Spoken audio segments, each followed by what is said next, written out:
Yan po. Ito po yung lumang bushing. Yan.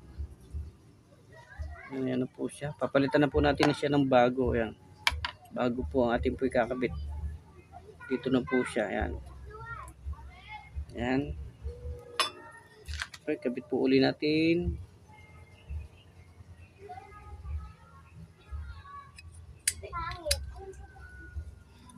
Oh, ganyan din po. Pagkakabit, long nose pa rin po.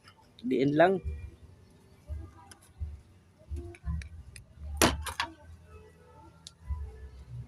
Ito, diin po natin na ganyan.